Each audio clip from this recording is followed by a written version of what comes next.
আসসালামু আলাইকুম সকলকে। সো আজকে আমরা খুবই গুরুত্বপূর্ণ একটা জিনিস নিয়ে আলোচনা করব, যেটি হচ্ছে এইচএসসিতে বায়োলজি আসলে কিভাবে লিখতে হয়। মনে করো এই অধ্যায় নিয়ে তোমার পড়ছে কার্ডিয়াক চক্র বা হৃদচক্র। তাহলে কি পড়ছে? Cardiac cycle. তোমার পড়ছে কার্ডিয়াক সাইকেল। কার্ডিয়াক সাইকেল থেকে তুমি আসলে কি লিখবা? এই অধ্যায়ের কার্ডিয়াক সাইকেল থেকে তুমি কি লিখতে চাচ্ছ? এই অধ্যায়ের কার্ডিয়াক সাইকেল থেকে দেখো, তুমি কিন্তু জানো যে কার্ডিয়াক সাইকেল কত, কিন্তু তুমি স্যারকে বোঝানোর জন্য তুমি একটু প্রথমে সুন্দর একটা ইকুয়েশন দিবা যে কার্ডিয়াক চক্র বা হৃদচক্র কাকে বলে, একটা তুমি দিবা। তাহলে প্রথমে একটা লিখলে সংজ্ঞা দিয়ে দিলে, তারপরে তুমি কি করবা? ইকুয়েশন কার্ডিয়াক চক্রে কি করে আমরা বের করছিলাম যে 60 মিনিটে এই তোমার 75 বার হয়, 75 বার 75টা হার্টবিট 60 সেকেন্ডে। তাহলে একটা হার্টবিট 60/75 সমান 80 না 0.8 সেকেন্ড। এটা তুমি দিয়ে দিলে। ওকে, এরপরেই অন্য তোমার বইয়ে যাই দেয়া থাকুক, তোমার গাইডে যাই লেখা থাকুক, আমি তোমার যেটা বলছি তুমি সেটা লিখবা, ইনশাল্লাহ ভালো নাম্বার পাবা। তুমি এরপরে সুন্দর করে ছকটা দিয়ে দিবা, যে কি ছকটা দিয়ে দিলে যে অ্যাট্রিয়ামের ডায়াস্টল, অ্যাট্রিয়ামের systole, ventricular systole, ventricular diastole. দেখো তুমি এখানে ভেন্ট্রিকুলার ডায়াস্টলটা আগে দিতে পারবা না, এটা কিন্তু পারবাই না। একদম serial atrial diastole, atrial systole, ventricular systole, ventricular diastole, একদম সিকোয়েন্স অনুযায়ী। এটা কত?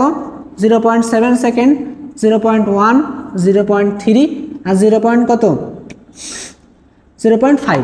ওকে, তাহলে এখানে আবার একটু তুমি ঢং করে এখানে আবার একটু এরকম করে দিতে পারো, এই দুইটা মিলে 0.8 আর এই দুইটা মিলে 0.8 সেকেন্ড। বুঝতে পারছো? মনে থাকবে? দেখো এটা কিন্তু সুন্দর হয়ে গেল। তাহলে প্রথমে তুমি একটা সুন্দর সংজ্ঞা দিলে কার্ডিয়াক চক্র, যে হৃৎপিণ্ড চক্রাকারে একটা নির্দিষ্ট সময় পর পর ব্লাড সার্কুলেট করে, এটা হচ্ছে কার্ডিয়াক চক্র। তারপরে তুমি সুন্দর একটা ইকুয়েশন দিয়ে দিলে, তারপরে তুমি কার্ডিয়াক চক্র একটা ছক মেরে দিলে। ওকে, এ পর্যন্ত দিলেই তোমার আসলে 4 মার্কের প্রশ্ন, তো এই পর্যন্ত দিলেই তোমার আশা করি তোমার 2 দিয়ে দেবে, এই পর্যন্ত দিতে পারলে। এবার তুমি কি লিখবা? এবার আসো আমি তোমাকে বলি, এই যে আমি বললাম অ্যাট্রিয়াল ডায়াস্টল, এই নিয়ে তোমার একটু লিখতে হবে। তাহলে অ্যাট্রিয়াম ডায়াস্টল মানে কি? প্রসারণ। তাহলে প্রথম লাইন হবে এই পর্যায়ে অ্যাট্রিয়াম প্রসারিত হয়, প্রথম লাইন এটা লিখবা। ওকে, তারপরে কি লিখবা? কি হয়? প্রসারিত হলে সব রক্ত আসে, এগুলো তো তোমরা জানো, যে তোমার রাইট অ্যাট্রিয়ামে রক্ত আসে কোথা থেকে, লেফট অ্যাট্রিয়ামে রক্ত আসে কোথা থেকে, এগুলো সব লিখে দিলে। অ্যাট্রিয়াল ডায়াস্টলে বলবো নাকি এগুলো? আচ্ছা, অল্প করে আমি বলে দিই। রাইট অ্যাট্রিয়ামের ভিতরে কি থাকে? Superior vena cava, inferior vena cava, coronary sinus. Left অ্যাট্রিয়ামে থাকে তোমার পালমোনারি ভেইনগুলো। সো এইগুলো নিয়ে আসে, তাই না? এগুলো বললে তুমি অ্যাট্রিয়াল ডায়াস্টল। তারপরে কি? একদম শেষের লাইনে দিবা যে এর সময়কাল এত সেকেন্ড। সুন্দর করে সময়কালটা আবার আলাদা করে দিবা। মনে করো এই, এবং এগুলো কিন্তু পয়েন্ট আকারে, এগুলোও পয়েন্ট আকারে লিখতে হবে। তুই পয়েন্ট আকারে লিখছো, শেষে সুন্দর করে সময়কাল 0.7 সেকেন্ড, এটা আবার একটু কালি দিয়ে মেরে দিলে। সো এগুলোই কিন্তু সৌন্দর্য খাতার। বুঝতে পারছো? দেখো নেক্সট আসো অ্যাট্রিয়াল সিস্টল। দেখো অ্যাট্রিয়াল সিস্টলকে তুমি প্রথমে লিখবা যে এই সময় অ্যাট্রিয়াম সংকুচিত হয়, সিস্টল মানে সংকোচন। এর পরের লাইনে তুমি কি লিখবা? এর পরের লাইনে তুমি লিখে আসবা এটাকে আমরা 2টা পর্যায়ে ভাগ করি, এয়ারডাইনামিক, ডাইনামিক। এটা 0.05 সেকেন্ড, এটাও 0.05 সেকেন্ড। এটা তোমার লিখতেই হবে এখানে, এটা তোমার লিখতেই হবে। বুঝতে পারছো? তাহলে এই লাইনটা তুমি লিখলে। এরপরে দেখো ভেন্ট্রিকুলার সিস্টল, ভেন্ট্রিকুলার সংকোচন। তাহলে এখানে ভেন্ট্রিকুলার সংকোচন হলে কি হবে? যে অ্যাওর্টা দিয়ে সমগ্র দেহে ব্লাড ফ্লো হবে, তাই না? সো এখানে তুমি প্রথম লাইন লিখলে, এখানে প্রথমে তুমি লিখবা যে ভেন্ট্রিকুলার সংকোচন এটা। তারপরে তুমি এর কাজটা দিলে, যে কাজ বলতে তোমার যে কি কাহিনী ঘটতেছে এখানে সেটা লিখলে 2-3 লাইন। তারপরে দিলে সময়কাল, তাই না? সময়কাল দিলে, এবং এখানে একটা লাইন তোমার লেখাই লাগবে, এখানে কি শব্দ হয়? লাভ শব্দ হয়, লাভ ডাউ করে না? তাহলে প্রথম শব্দ, এবং এটাই লিখবা যে প্রথম শব্দ, প্রথম হার্ট সাউন্ড লাভ এখানে সৃষ্টি হয়। ভেন্ট্রিকুলার ডায়াস্টলের ক্ষেত্রে তুমি কি লিখবা? ডায়াস্টল মানে প্রসারণ, তাহলে এটা ভেন্ট্রিকুলার প্রসারণ। ডায়াস্টলে কি শব্দ হয়? ডাব শব্দ হয়। এবং শেষ লাইনে লিখে দিবা, শেষ লাইনে কি লিখবা? শেষ লাইনে লিখবা তুমি হচ্ছে এটা এত সেকেন্ড, 0.5 সেকেন্ড। শেষ। সুন্দর কিন্তু একটা বর্ণনা হয়ে গেল। বুঝতে পারছো? তুমি আগে যে 0.5 সেকেন্ড লিখে দিলে, তুমি এটা জানো বলে ওটা কিন্তু করলে হবে না। সময়কাল সবার শেষে দিতে হবে, প্রথমে হেডলাইন দিতে হবে যে এইখানে কি হয়, পরে সুন্দর বর্ণনা দিতে হবে যে আসলে কি কি হচ্ছে, শেষে একটা কি দিবা, সময়কাল দিবা। তার মানে একটা পার্ট কিন্তু আমরা 3টা ভাগে ভাগ করে নিলাম। অ্যাট্রিয়ামের ডায়াস্টলকে আমরা 3টা ভাগে ভাগ করে নিলাম। প্রথমে আমরা সুন্দর এক লাইন লিখবো, মাঝখানে হচ্ছে কি কাহিনী হচ্ছে সেটা লিখবো, শেষ লাইনে আমরা দিব কি, সময়কাল। একদম ক্লিয়ার হিসেব। বুঝতে পারছো? তোমাদের মাথায় কি ঢুকছে? আশা করি তোমাদের মাথায় ঢুকছে। আমি আর একটা কথা নিয়ে আলোচনা করব, এসএ নোড এভি নোড, এটা নিয়ে একটু আলোচনা করব। মানে হৃৎপিণ্ডের মায়োজেনিক নিয়ন্ত্রণ। মায়োজেনিক নিয়ন্ত্রণ তোমাদের পরীক্ষায় আসে এবং তোমরা সব লিখলেও একটা জিনিস তোমরা লিখে আসো, যেটা তোমাদের অবশ্যই লিখতে হবে, এই লাইনটা দিয়ে শুরু করবা। মায়োজেনিক নিয়ন্ত্রণ কি সেটা আগে লিখবা, যে হৃৎপিণ্ডের একটা আলাদা পেশি আসে বা হৃৎপিণ্ডের আলাদা সিস্টেম, এই সিস্টেমের মাধ্যমে হৃৎপিণ্ড সংকোচন প্রসারণ করে।